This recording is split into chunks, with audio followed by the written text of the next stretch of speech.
Ngayon is magtanim tayo ng wing bean or tinatawag na sigarilyas. Last year, nagtanim ako. Nakabunga din sila, nakagulay. Pero lang, saglit lang kasi naabutan na ng lamig.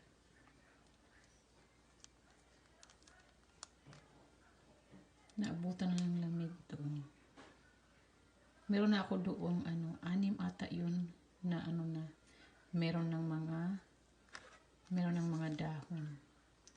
Pahabol na lang ito in case na walang hindi makasurvive.